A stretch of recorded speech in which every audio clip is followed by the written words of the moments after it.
Good morning, folks. Solar flares are returning. We've got details of space weather to discuss along with a full plate of top news articles today. But let's begin, as always, over at spaceweathernews.com. We're coming to 193 angstroms and finding a very calm and quiet day. Solar wind from the coronal hole is still en route, so we focus on the bright area to the left, north of the equator. We've already seen one minor solar flare attempt to budge the charts. The only sunspots visible are turning onto the disk now with medium to small size, but with a lateral spread, so eyes on them. Meanwhile, if you're carefully watching behind that incoming group, you'll see the flare source was actually an eruptive event just behind the limb out of view.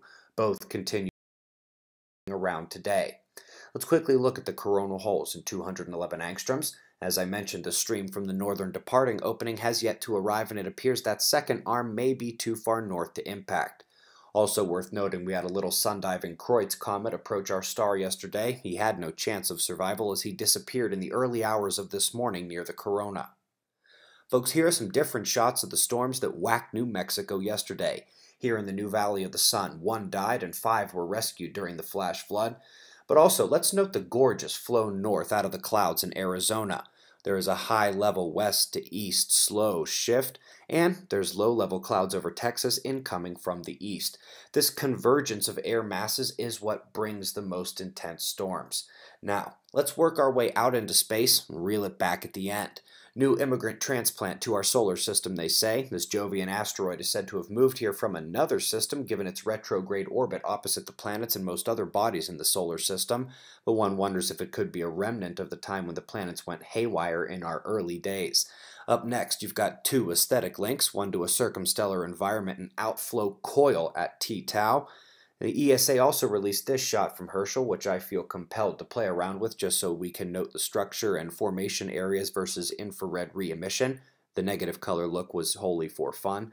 Now we're entering our big stories of the day, starting at the galactic scale. It has long been believed that the stellar disk has a radius of about 15 kiloparsecs, but new data is revealing stars in the disk out past 26 kiloparsecs and perhaps past 30. That doubles the standard width of our galactic disk if true, and is more than 20% larger than the previous maximum hypothesis. Sorry, Dark Halo. Looks like you've got some company out there. And the top story today is about stellar encounters with our system. While they have found nothing that is coming close anytime soon, their discovery of over 600 new possible stellar encounters in the next 5 million years, with dozens being very, very close, they are extrapolating what they have probably missed, saying they've probably found only 15% of the stellar encounters because they can't yet see all the very cold and very faint dwarf stars. And also, that 18 to 22 of such encounters should be within 1 parsec of our star every million years. Well, if that is the case, then we are looking at an average encounter cycle of between 45 and 55,000 years. That's their range. And now let's compare that with the last stellar encounter, Shoal's star, a red binary 70,000 years ago. They don't say we're overdue. Just the math does. And finally, they constrain some rocks to becoming ridiculously close, well within the Oort cloud. And we should remember that those distances are to the system barycenter. Shoal's star was a binary, and most stars are.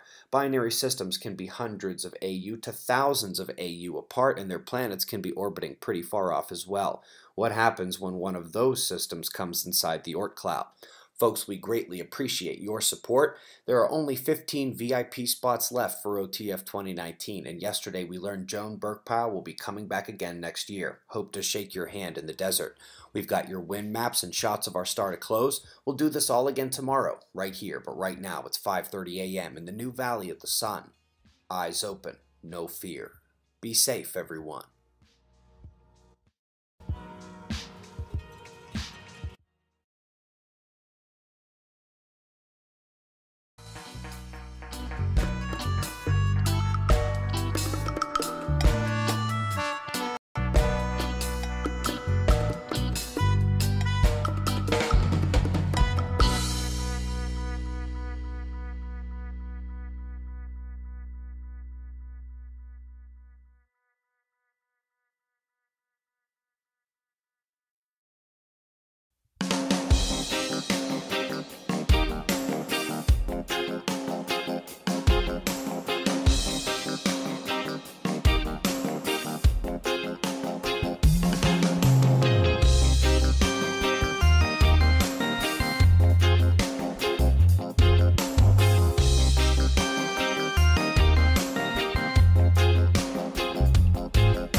liberal individual. He's not a MAGA populist. He's not a Trump campaign expert. He's not a longtime Republican donor. A Clinton pollster wrote this article. People are pretending that's not true on Twitter right now, and heads are imploding. The echo chamber is being penetrated, and it's really, really painful for people who expect Trump to be impeached to know he's not going to be fucking impeached.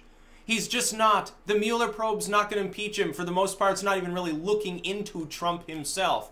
But try telling this to somebody who's like a hashtag resist, pink hat wearing goofball. They're never going to understand it. They're not going to acknowledge the truth because they're going to assume that you're a Republican. Only a Trump bot would say that to me, they will say. You know, in other words, they're building up these high hopes and they keep playing with themselves. They're never going to be able to get off. They're going to be so let down when the Mueller probe ends and Trump is still in the presidency. It's going to be, you know, a day of rage.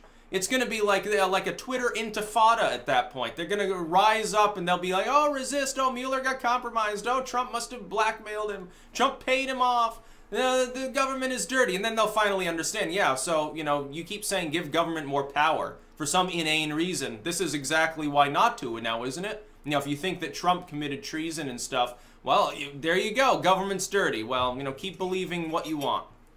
Just never give other people more power over you unless you're an idiot.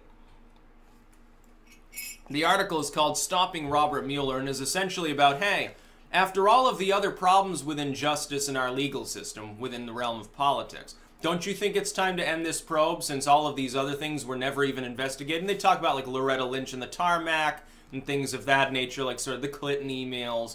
And it's a good point. It does look a little bit odd, I'm sure, to an increasing proportion of the United States population.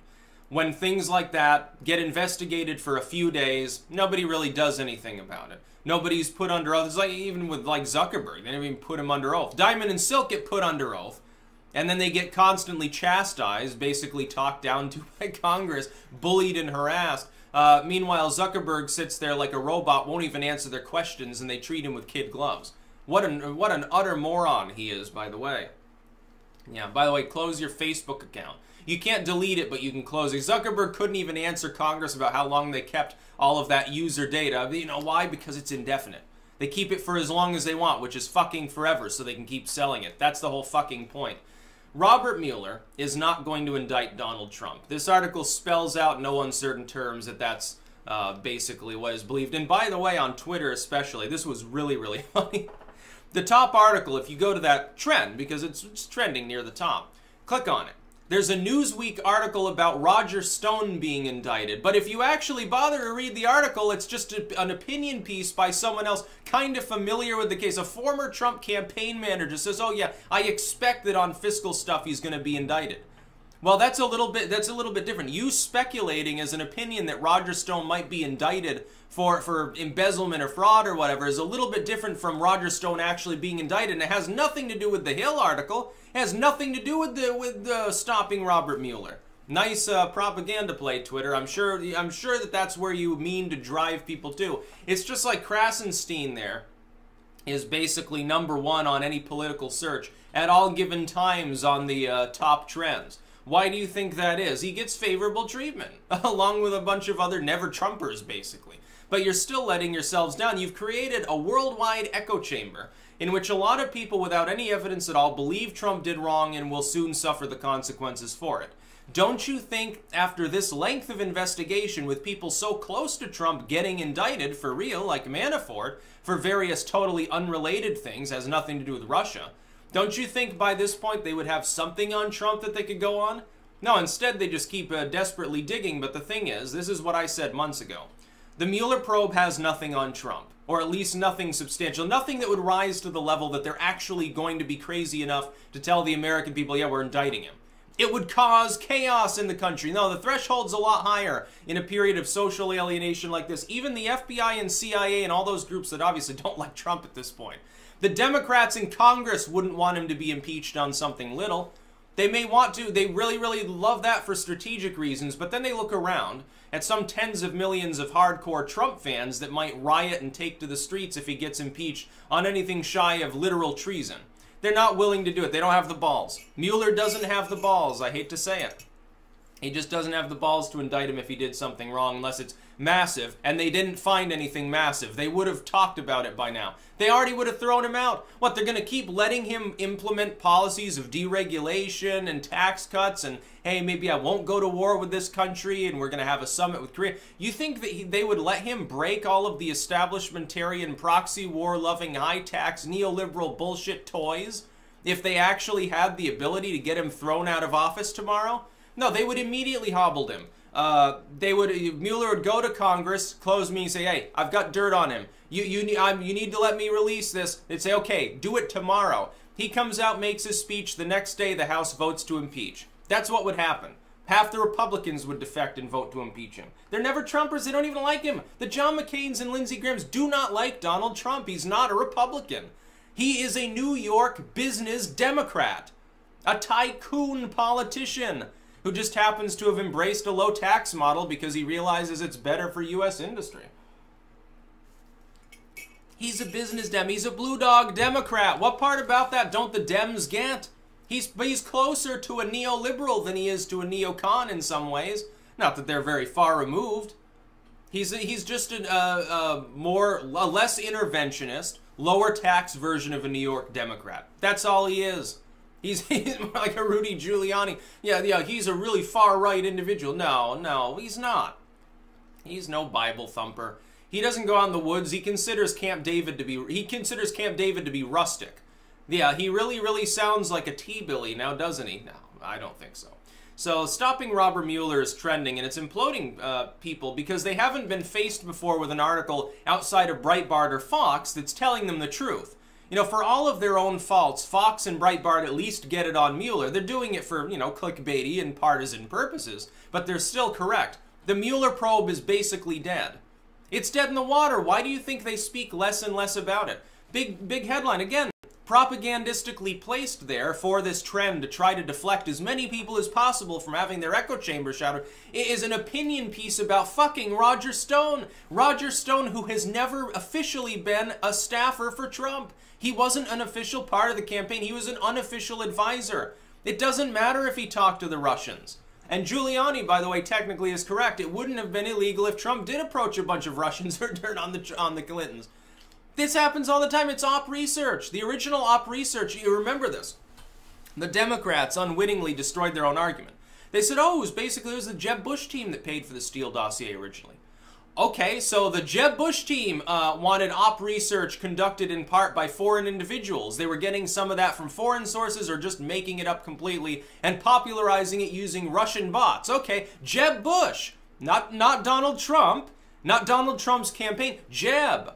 And then the Clintons get a hold of it. Oh, okay. So that's perfectly fine. That sort of op research, which is, blatant defamation, that's okay. But if you approach anyone who's not from within the country for any reason, or if anyone associated with you does, you're tainted forever.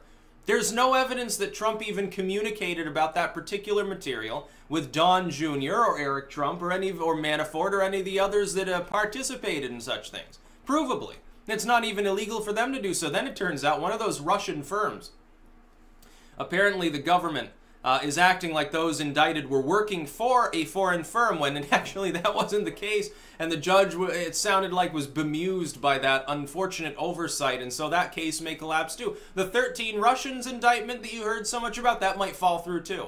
Trust me, if that and the Manafort indictment both get thrown out, and it looks like at least the latter probably will because of the method by which data on Manafort was gathered, there's not a whole lot of meat left on those bones. No, it's basically a skeletal Mueller probe that will never culminate in Trump being actually under investigation. Oh, look, Trump's not even directly under investigation by these probes. They're looking into, oh, well, maybe he kind of accidentally obstructed us. They're not going to bring him up on obstruction charges. That's not going to happen. It's going to be hilarious when Mueller has to come out and say, oh, man, he might have done dubious stuff, but there's nothing illegal. We can't prove anything illegal. Go back to sleep, America.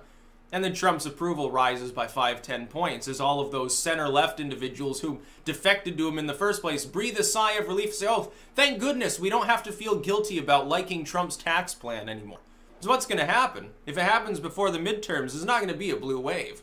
There'll be a red wall. which is something that I don't expect, but at that point it will. It depends on if the probe ends before then. The obstruction side, I think Giuliani is probably right when he says it'll end by September. A year and a half is more than enough time to investigate a person. You can't just say, well, we think that there's dirt here. We're going to investigate you till you fucking sit in the grave. You can't do that. The legal system is not entitled to perpetually investigate a person in order to harass them, simply because the individuals within the government don't like their political views. That's beginning to look a lot like that's what it boils down to. Ultimately, the deep state doesn't like Trump's political views, so they're trying to hobble his presidency by keeping the Mueller probe and every other investigation going for fucking ever.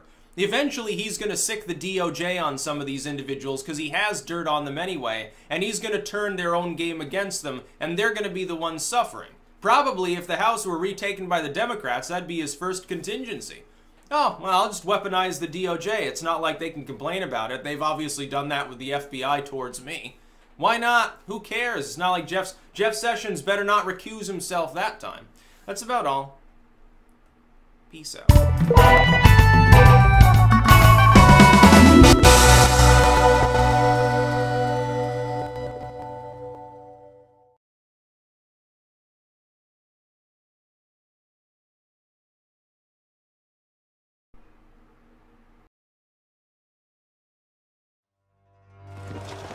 Troy, 12th century BC. The Greeks' decade-long siege of Troy is drawing to a close. The cunning Odysseus has hit upon a plan to subvert the Trojans' defenses. The Greeks build a giant wooden horse and then pretend to sail away, leaving the horse at the gates of Troy as an apparent offering to the goddess Athena. The Trojans, believing the gift will make their city impregnable, take it within the city gates. But it is a trick. Odysseus and his men are hidden inside the hollow horse, and they emerge during the night to open the gates and let in the Greek army, who have returned to take the city. The Trojans don't get a chance to learn from their mistake. The Greeks sack the city and massacre its inhabitants. The Trojan horse was the earliest recorded military psyop. The lesson of the story, recorded in the council to "Beware Greeks bearing gifts," is that we should not let down our defenses when an erstwhile enemy offers us aid. Today, that counsel is as useful as ever, but today's tricksters have donned the mantle of philanthropy, and their Trojan horses are not wooden statues, but non-governmental organizations offering aid to foreign nations. The bitter truth is that in a surprising number of cases, NGOs are the deep state's Trojan horses. This is the Corbett Report. In 2015, Kyrgyzstan made what might seem at first glance to be a surprising move. It canceled a cooperation treaty with the US that had been in place since 1993. The treaty granted tax breaks and customs privileges to organizations like the US Agency for International Development, USAID, and gave their workers diplomatic immunity in the country. All of that came to an end after the US granted a human rights award to Azimyan Askarov, an activist swept up and thrown in jail for creating a threat to civil peace and stability in society after the Uzbek riots in South Kyrgyzstan in 2010. Reaction from the usual Western outlets was swift and predictable. Kyrgyzstan has lost its mind. Or, to be more precise, it's all Putin's fault. Somehow. But don't worry. The US will continue aiding Kyrgyzstan anyway, whether they like it or not, because that's just how they roll. Go Team America! But Kyrgyzstan is not the only country to crack down on aid from foreign NGOs. In the last few years, a series of countries, including Russia, China, and India, have passed laws placing stricter controls on the operations of these organizations within their borders. Well, Russia is throwing the smackdown on poor little old NGOs, these charitable organizations that were set up. The reasoning behind them, that they might be trying to take down the Kremlin. The Kremlin is moving to ban the US-backed MacArthur Foundation, George Soros' Open Society Institute, and 10 other foreign groups, calling them unwelcome organizations by law. They're also mulling over something called a patriotic stop list. Anyone caught collaborating with these groups, they're facing 6 years in prison. China has passed the country's first law regulating overseas NGOs or non-governmental organizations. The Chinese government always welcomes foreign NGOs to come to China to expand cultural and charity activities, and their achievements are highly spoken of by the Chinese authorities. But there are a few illegal exceptions in which NGOs came to China to harm its national security. The law covers activities of NGOs founded outside the Chinese mainland. They must register with public security authorities and declare where their funding is coming from. India has placed Ford Foundation on a watch list and ordered all funds from the US-based non-profit organization to be routed to recipients only after the Home Ministry's approval. Citing national security concerns, the Home Ministry has asked the Reserve Bank of India to ensure funds given by Ford Foundation to Indian recipients be brought to its notice and dispersed only after its clearance. The ministry said in its order that it wanted to ensure funds coming from Ford Foundation were utilized for bona fide welfare activities without compromising on concerns of national interest and security. An Egyptian court has convicted 43 Egyptian and 16 American NGO workers for working illegally in Egypt while encouraging unrest. The defendants, who were mostly absent from court, were sentenced to up to 5 years in jail. The verdict calls for the closing of U.S. nonprofit groups, such as the International Republican Institute and the National Democratic Institute and Freedom House, which back in 2012, Egypt accused of receiving illegal funding and operating without licenses. So what on earth is going on? Why are all of these countries kicking out all of these US-based non-governmental and quasi-governmental entities? Why would they be opposed to charity and aid? The answer is not difficult to understand. These organizations are Trojan horses, designed to appear as gifts, but containing secret trapdoors through which hidden forces can enter the country and covertly undermine the governments in question. This explanation only sounds outlandish to those who look no further than the organization's names and have no idea of their history of operations. Take USAID, for example. Created in 1961 by executive order, it's a US government agency that seeks to end extreme poverty and to promote resilient democratic societies while advancing our security and prosperity. So why did President Morales kick them out of Bolivia in 2013? Because he's crazy and irrational? Or because USAID ran a program through its remarkably frankly named Office of Transition Initiatives that provided $10.5 million of funding for strengthening democratic institutions throughout the country, including in opposition stronghold areas? Was it paranoia on Morales' part? Or merely the recognition that mealy-mouthed rhetoric about strengthening democratic institutions is a thinly veiled euphemism for overthrowing the government, exactly as leaked diplomatic documents proved was the case for USAID's identically named program in Venezuela? USAID was originally an agency created to provide humanitarian aid and disaster relief to countries in need. And throughout the 1980s and the 1990s and more into the 21st century, it's evolved into a political arm and a funding branch of the U.S. government for what they call promoting democracy. And it's actually now a part of U.S. counterinsurgency campaigns that involve the Pentagon, the State Department in terms of diplomacy and obviously war activities, and USAID is the third agency involved in counterinsurgency, and their goal precisely is to provide what they called aid for promoting democracy or stabilizing or helping a country through some kind of political transition or economic transition. In the case of Venezuela, Venezuela is a country that is oil wealthy, so it's never qualified for any kind of direct USAID help. Therefore, USAID has never had an office here officially, and they didn't actually come to the country and set up an office until 2002, right before the coup d'etat against President Chavez. And the documents, internal documents obtained under Freedom of Information Act reveal that the sole intention of setting up the office here in Venezuela was to aid opposition forces to eventually ouster Chavez from power. Should governments trust USAID after it was revealed that the agency secretly created its own social media network in Cuba for the express purpose of undermining the Castro government? Or when it was revealed that USAID had sent a team of agents to Cuba under the guise of health and civic programs to incite rebellion amongst youth, including creating a phony HIV prevention workshop that the agency itself described as the perfect excuse to identify potential social change actors? or when it was revealed that the agency had attempted, and miserably failed, to infiltrate Cuba's hip-hop scene, to break the information blockade, and spark a youth movement of social change in the country. A U.S. agency infiltrated the Cuban hip-hop world in an attempt to launch a youth movement against the government there.